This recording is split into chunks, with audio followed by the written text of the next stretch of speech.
In my previous 2 posts on the ClimateGate scandal, I refuted the claims that the Climatic Research Unit scientists had falsified data, subverted the peer review process, and suppressed research that did not support global warming. In this post, I'll examine the claims that the ClimateGate scientists have deleted or hidden key climate data, deleted incriminating emails, and refused to comply with Freedom of Information Act requests, perhaps even violating the law in the process. We're going to start with the claims about data deletion. As we read on Conservapedia, the self-described trustworthy encyclopedia, climate science was troubled after news reports of the ClimateGate scandal went public. The trustworthiness of the scientific community's global warming data pool was called into question. On November 29th, it was reported that scientists at the University of East Anglia's Climatic Research Unit in the United Kingdom confessed to throwing out most of the raw temperature data on which the theory of global warming is founded. End quote. And the political analyst Brit Hume said the following on Fox News. Now it has come out that the original raw data used to create these models has been destroyed or otherwise disposed of. The response of the alarmists to these revelations has been that the destruction of all that raw data was done for space reasons. There's a one-word answer to all of that.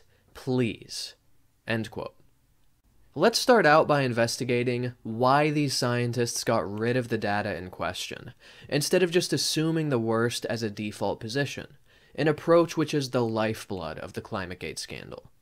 As we read on the CRU's website, data storage availability in the 1980s meant that we were not able to keep the multiple sources for some sites, only the station series after adjustment for homogeneity issues.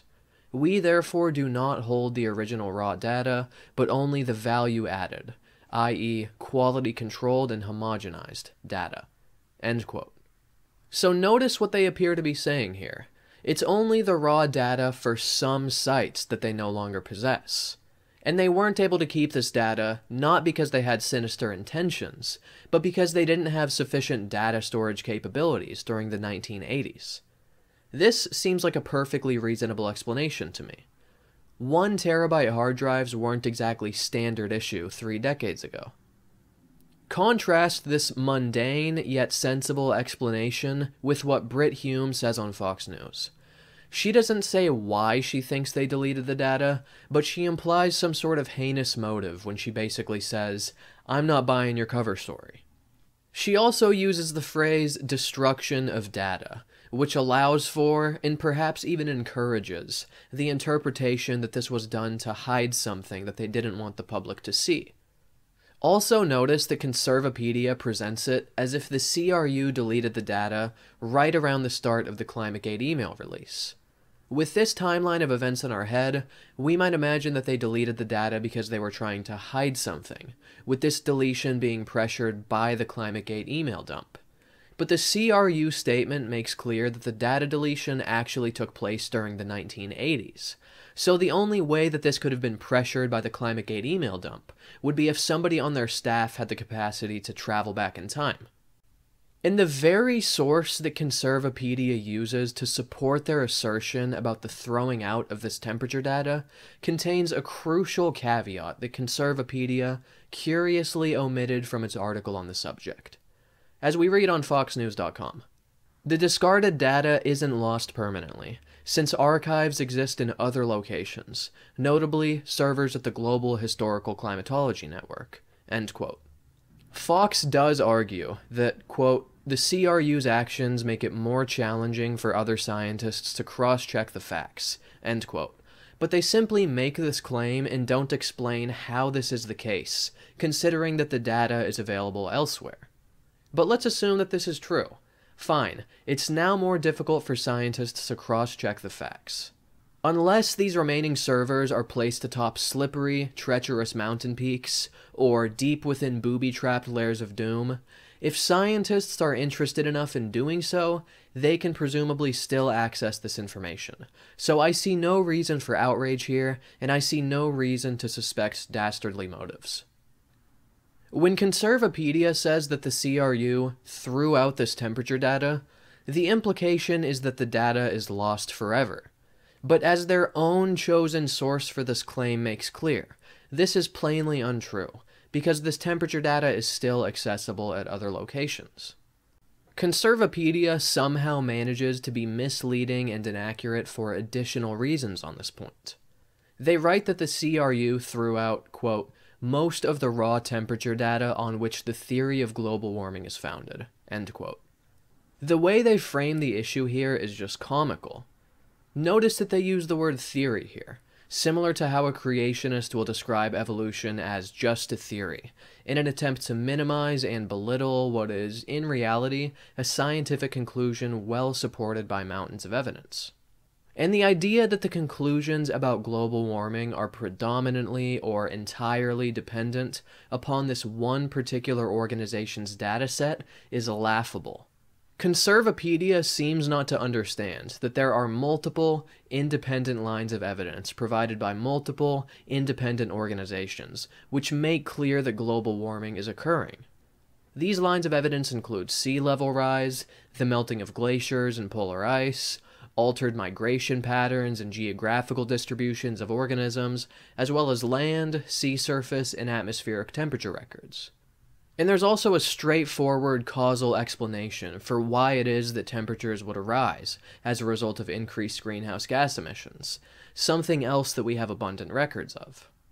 Plus, it's not like the CRU has a monopoly on all worldwide temperature data.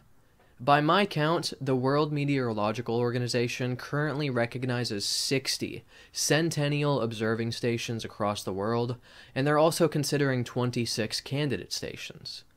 And according to the National Center for Atmospheric Research, the three most highly cited combined land temperature and sea surface temperature datasets are NOAA's MLOST, NASA's GISTEMP, and the UK's HADCRUT, end quote, with the HADCRUT data being provided by the CRU.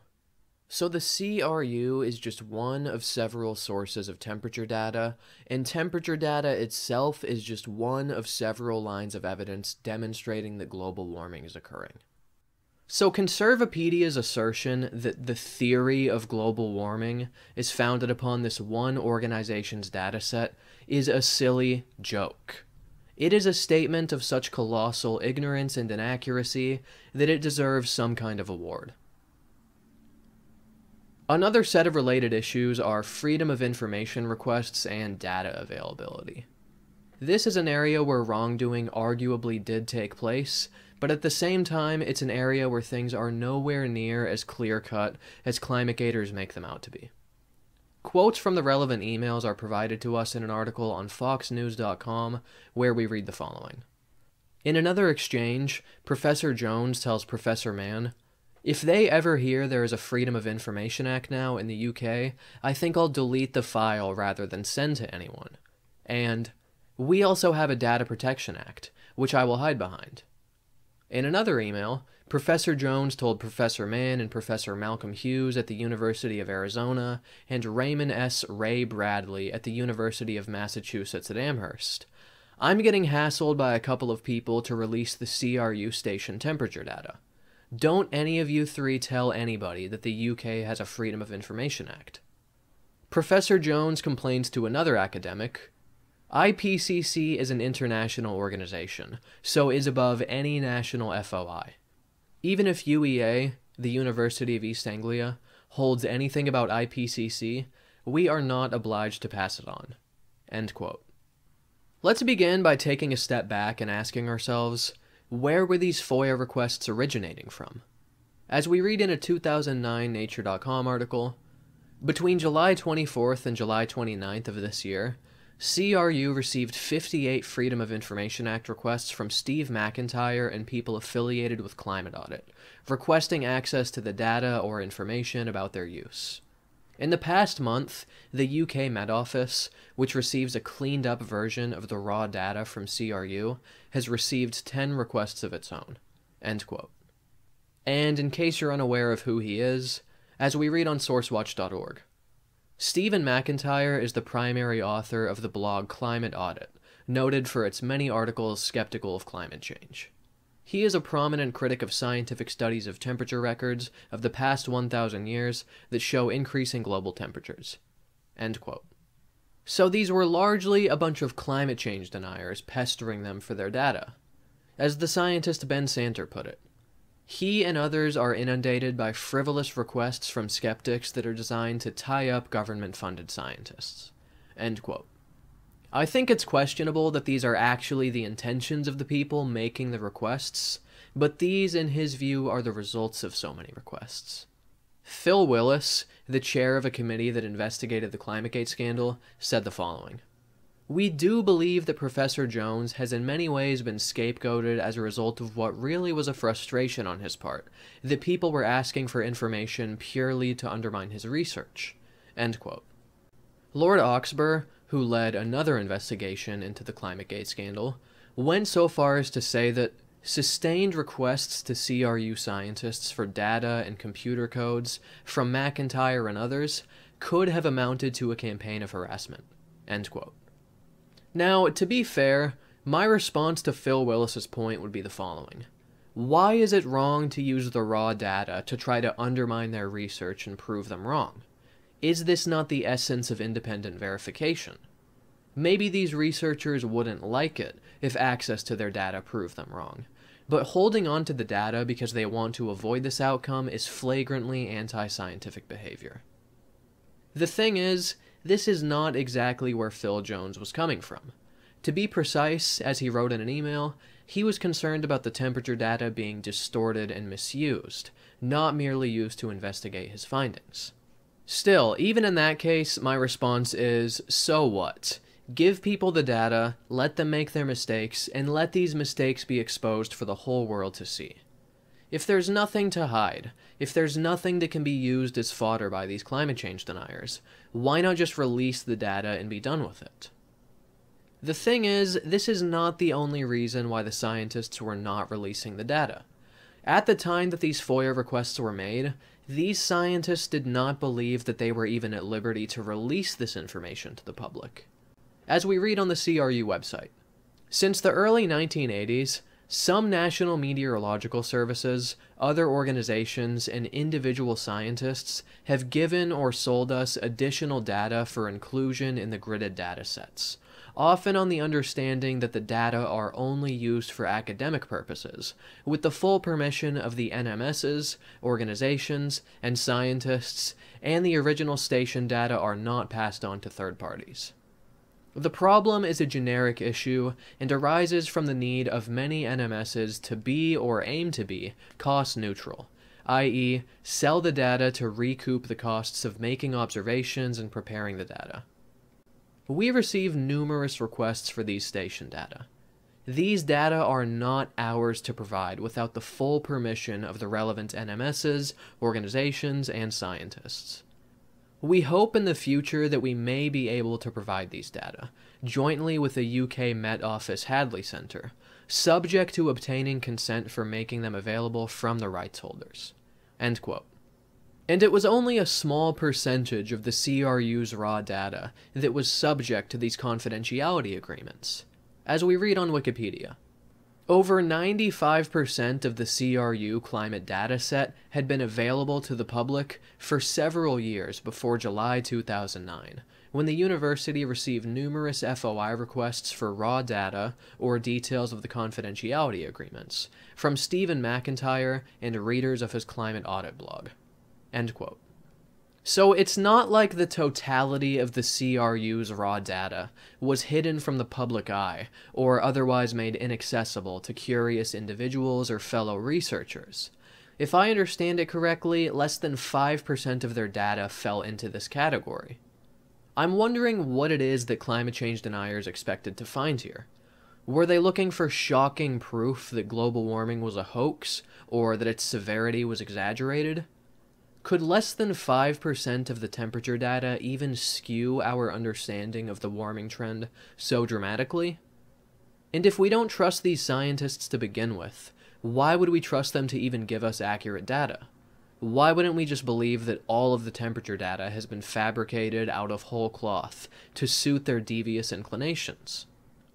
But understand what this means. They weren't providing people with this small portion of their data, not because they were trying to hide evidence that global warming is a hoax, or that it's being exaggerated. They weren't providing this data because it was subject to confidentiality agreements set up by the organizations that supplied them with it. So basically, the CRU's position was that these particular chunks of data were not theirs to release to the public. Indeed, agreeing not to do so was a stipulation of them being provided with the data in the first place. As I noted earlier, this issue is not nearly as simple as climate change deniers make it out to be. I should also add that I see no reason why other researchers couldn't also pay for access to this data from the organizations that provide it. Saying that the CRU will not release it to the public is not the same thing as saying that the data is inaccessible. And despite the fact that people like Hans von Storch agonize about how, quote, East Anglia researchers violated a fundamental principle of science by refusing to share data with other researchers, end quote, the CRU was actively attempting to make all of this data available, before the ClimateGate emails had even been released to the public, I might add. As CRU Director Phil Jones put it, we're trying to make them all available. We're consulting with all the meteorological services, about 150 members of the World Meteorological Organization, and we'll ask them if they are happy to release the data. End quote. And it doesn't just stop here. It gets even better. All of this data ended up getting released to the public anyway, as we read on Wikipedia. In its decision reached on June 23, 2011, the Information Commissioner's Office stated that the data was not easily available and required the university to release the data covered by the FOIA request. On July 27, 2011, CRU announced that the raw instrumental data not already in the public domain had been released and was available for download, with the exception of Poland, which was outside the area covered by the FOIA request. The university remained concerned that the forced release of material from a source which has explicitly refused to give permission for release could have some damaging consequences for the UK and international research collaborations, end quote, which I think is a very valid concern. So while we might object to the apparent stonewalling by the CRU scientist that was revealed in the ClimateGate emails, consider the following. They did not believe that they were at liberty to release the data that was being requested. Presumably, the eventual forced release of this data means that the FOIA requests ultimately superseded and negated these confidentiality agreements, but it was nonetheless the belief of the CRU that these confidentiality agreements were binding and deserved to be honored. This is hardly the most scandalous behavior I've ever seen. Another thing to consider is that the data was ultimately released anyway, and nothing nefarious was revealed to have been hidden within this data. If you think about it, it's very ironic. In getting what they wanted, the climate change deniers did not get what they wanted, because presumably they hoped that this data contained some juicy revelations about temperature falsification or something along those lines. So their victory very quickly turned out to be a defeat. It would be like if a robber painstakingly broke into a bank vault only to discover that it contained a steaming pile of dog shit and nothing else. I think this also reveals to us that this particular facet of the ClimateGate scandal focuses our attention on the smoke, and not what was revealed once the smoke eventually cleared.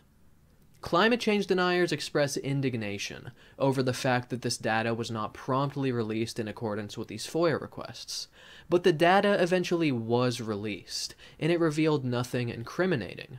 So insofar as the ClimateGate scandal is supposed to cast doubt upon climate science, this aspect of the scandal adds absolutely nothing to the campaign, because all it demonstrates is that data which was eventually released to the public wasn't released as promptly and enthusiastically as they would have liked it to have been. This isn't even a critique of climate science. At best, it's a criticism of particular climate scientists, who were eventually forced to come around and do what it is that they wanted them to do. But it's a very effete criticism of these scientists, because in their view, they were operating out of a sense of honor towards the confidentiality agreements that they had entered into.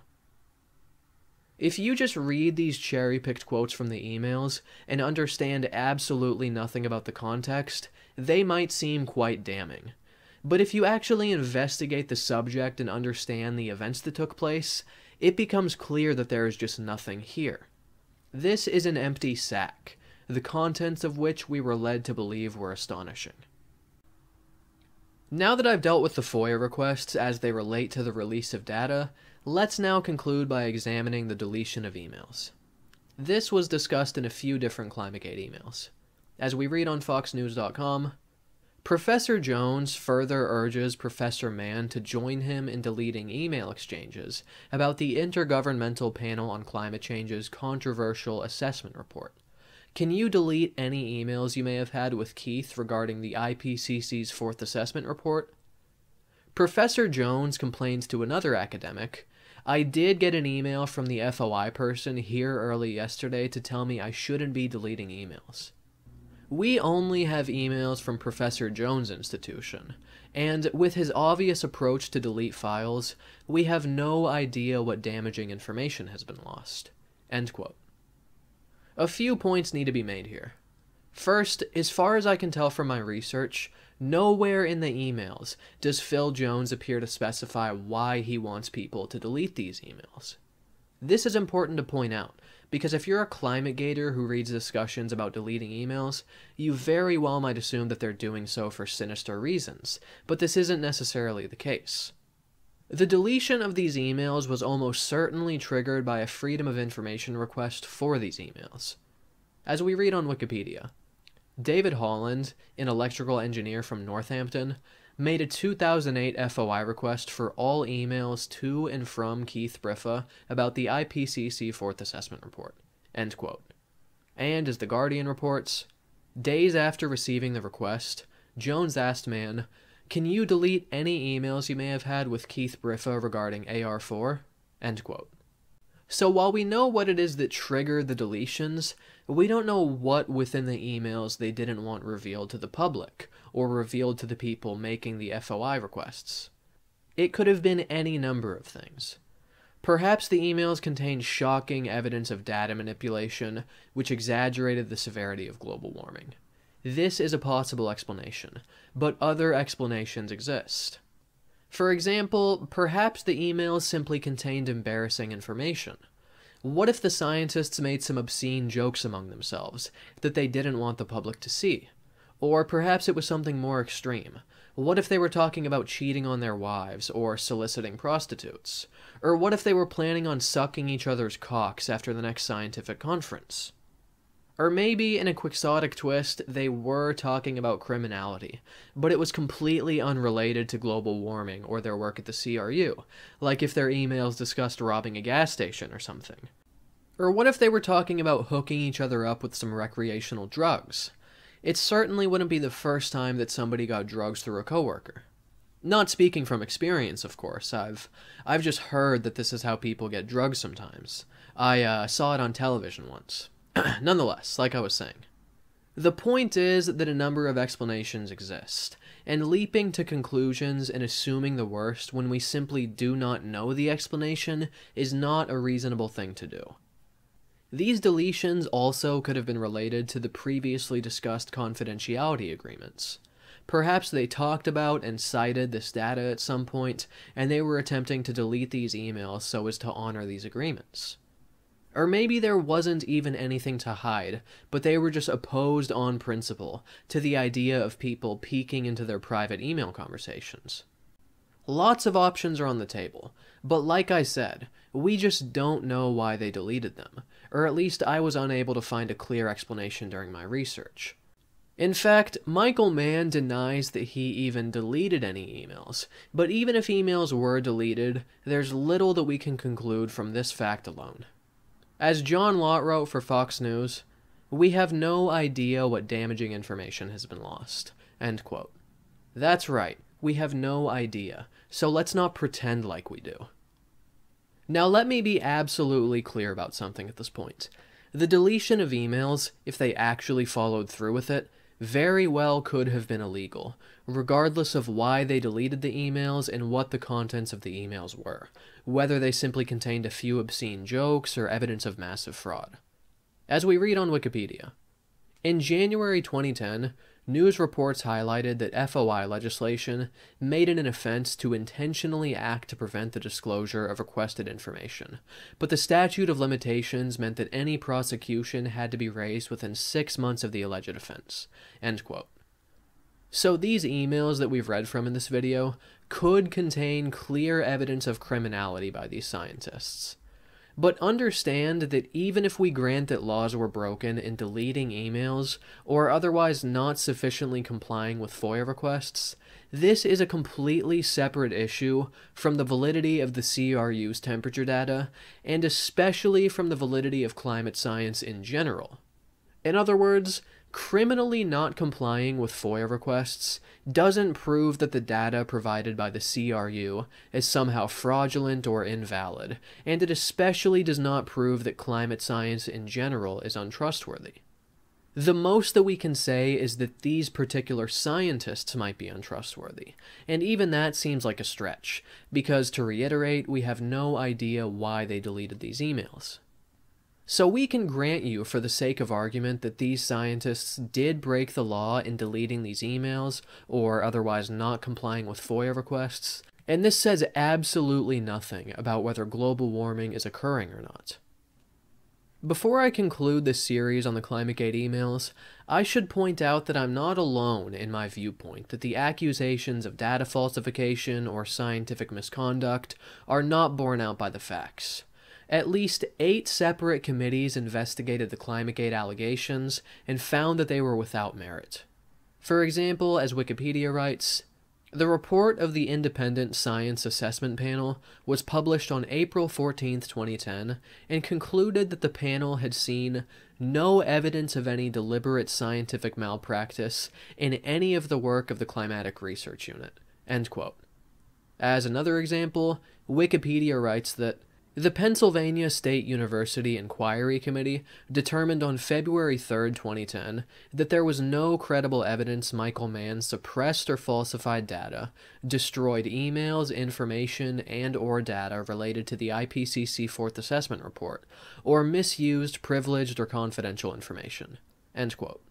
And as a final example, we read on Wikipedia that the EPA examined every email and concluded that there was no merit to the claims in the petitions, which routinely misunderstood the scientific issues, reached faulty scientific conclusions, resorted to hyperbole, and often cherry-pick language that creates the suggestion or appearance of impropriety without looking deeper into the issues.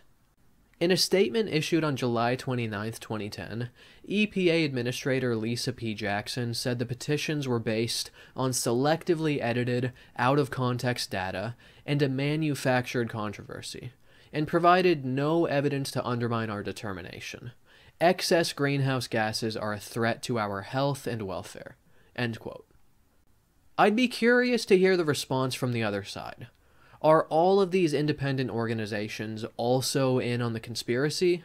Or are they just not as intelligent as the internet forum conspiracy theorists, who cherry-pick quotations and provide imaginative, fact-free interpretations? As we reach the end of my series on the ClimateGate emails, it's important to stress that more is at stake here than just winning some arguments against climate change deniers on the internet. In fact, the highest levels of the American government have been infected with these unjustified beliefs. For example, as we read in a Scientific American article, long-standing contrarians, such as Senator James Inhofe, Republican of Oklahoma, who famously dubbed climate change a hoax in a 2003 speech, has pointed to the stolen emails as information that overturns the scientific evidence for global warming, and called on U.S. EPA Administrator Lisa Jackson to halt any development of regulation of greenhouse gases pending his investigation into the emails. End quote. And as we read in an article on The Hindu, Republican congressmen and former vice presidential candidate Sarah Palin have called for either independent investigations, a delay in U.S. EPA regulation of greenhouse gases, or outright boycotts of the Copenhagen International Climate Talks. They cited a culture of corruption that the emails appeared to show. End quote. So what people believe on this particular subject has real consequences.